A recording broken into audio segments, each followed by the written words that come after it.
brought them. Thanks for the introduction. All right. Well, we haven't been properly introduced. My name is James. James, good Patrick. to meet you. How are you? I'm doing incredible. Okay. So I just moved here. Moved here from Nashville. I was kind of a digital nomad though, so I didn't really live in Nashville. What does that mean? A digital nomad? Yeah. I just worked off my laptop in a ton of different places. Okay. I was like running events, so I could be in Miami, then I'd be in San Francisco, then I'd be here. Sounds exciting. And then a lot of like the prep stuff I could do online, so I could be anywhere. Now I'm here and I have no flights out. I'm living here, and I'm trying to learn about the city, about the people that are in the city, and I'm asking 3 questions. The 3 questions are: what's your story? What problem means a lot to you? And who's the most impressive person you've met recently, and what about them was impressive to you? So we'll start with Patrick. What's your story? Well, I've never been asked that before. Really? Let's see. I was born in Rhode Island to a wonderful family. My parents are great. I got a brother and sister. We're a pretty tight unit. We've got a big extended family that I love. I think that's probably where I derive most of my identity.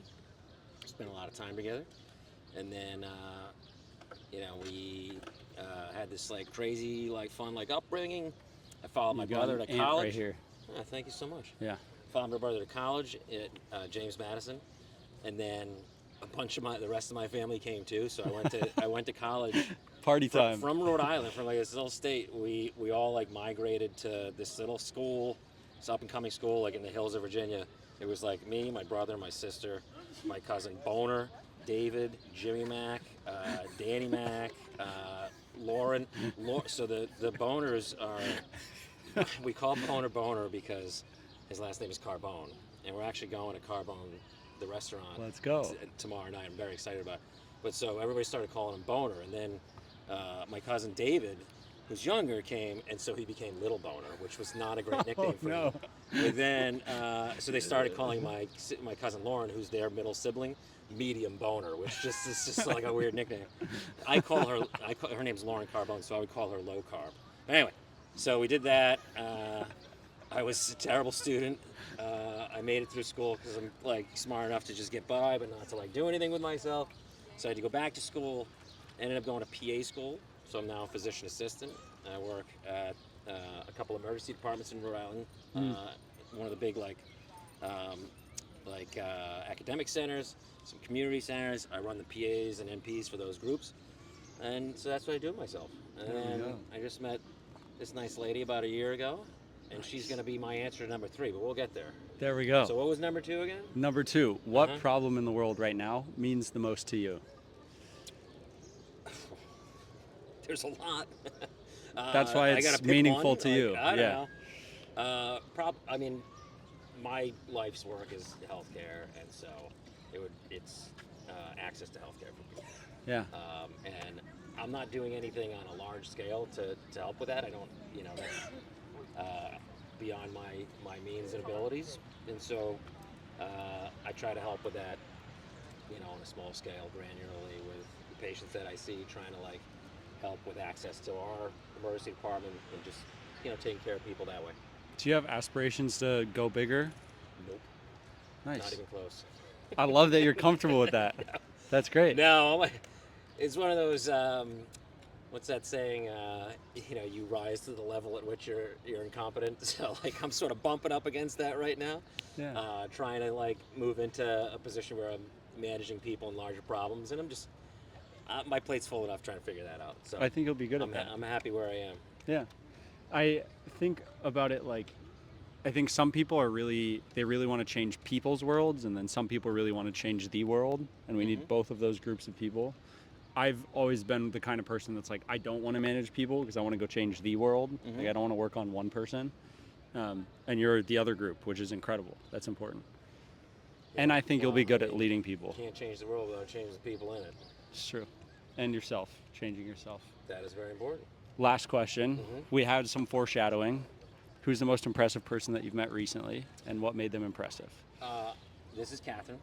We met on a chairlift a year ago skiing. Really? Yeah, it was pretty cool. We've been dating ever since. That's awesome. We've talked every day since then. We had our second date like a couple of weeks later. Yeah. I took her skiing away for the weekend, which is like a big thing for her. And we've talked every single day since then, which is crazy for me. I'm not a big like phone guy, but she's very smart. She's very accomplished in like business world, and she's absolutely hilarious and has like all this like personality, and she's got irrepressible energy, and she's got a couple kids that are great. She's a fantastic mom, so she's just one of those like really well-rounded people. Yeah. That I'm impressed with like every single day. Yeah. What about him impressed you? Why'd you say yes to talking every day? He is full of life and humanity. He's Yeah. just so full of life. Yeah. He's irresistible, magnetic. Nice. Look how cute she is. I know. Sorry. You guys are so smiley. It's so good. Yeah. I love it. I don't want to be a me. I want to be an us. I love it. Yeah. Patrick, thanks for stopping. Yeah, man. Thanks for trusting Catherine. Well, before we go, we got to ask you some questions. Please, what do what's you wanna next? know? What do you like? Where are we going with this whole thing? What's your plan in New York? So when I'm done interviewing 100 people or 100 episodes, which might end up at like 110, 115 people, I'm going to do a potluck of all the people that I've interviewed. I'll invite everybody. And that will be kind of like me like welcoming myself to New York, I suppose. And then from there, I'll probably go do some business thing. That's why the second question is what problem in the world is most meaningful to you is I'm exploring like in the world, what are the things that I really care about? Because I think there's really two kinds of people that really change the world. It's either craftsmen, so people that are like really obsessed with being a really great writer, or Steve Jobs is obsessed with technology. My girlfriend's obsessed with like a certain part of healthcare, which is traumatic brain injuries and treating those. And she's a missionary also because she had a TBI. So she's trying to learn around that system and fix like the care for that. So I need to either find a problem that I am like obsessed with or a craft that I'm obsessed with. And I think the best way of doing that is the age-old strategy of talking to my neighbors. And so here I am talking to my neighbors. Well, just pick something that you're passionate about. Yeah. Because otherwise, you know, if you're just saying, "Hey, I got to pick a problem to solve," all you're going to do is when you try to solve a problem, right? Like you run into a million obstacles. Yeah. And unless you really are interested in it, and you really have some sort of vested interest in the people that the problem is affecting, or some interest in like that general concept, you're gonna run out of energy. You're gonna find the thing that actually like moves you first, and then try to solve that problem. Jeff Bezos said that you don't find your passions find you. And I think that's really true with the problem one of like often those problems just find you. Like a pain is created in your life by something external, and then you decide to solve that. So either I'm putting myself out there enough with enough surface area that I'm gonna get hit with some problem, hopefully, you know, cross our fingers, or I'll find a craft, or even just maybe through talking through this. Like a lot of people have asked the questions back to me. I've learned like education is a thing that I really care about. I lived with 7 different families growing up. So I had the opportunity of like learning about the whole like youth system and the way that our government takes care of youth that are like not well taken care of. Or doesn't take care of them. Correct. And so I have like a ton of dreams around helping with social mobility, which I think education is the greatest lever for that. The problem is that a lot of solutions currently have been tech. I could go on and on, but like my plan is extending my surface area as much as possible. Like think about this in this project. And then New York is like the place where the greatest of pretty much everything are. Or at the least like they come here. And so I'm sure I can find whoever's really great at solving the problem that I care about or the craft. Well, That's the here's what plan. my takeaway from talking to you is. Please. You want to make change. You care about people. You care about their interests.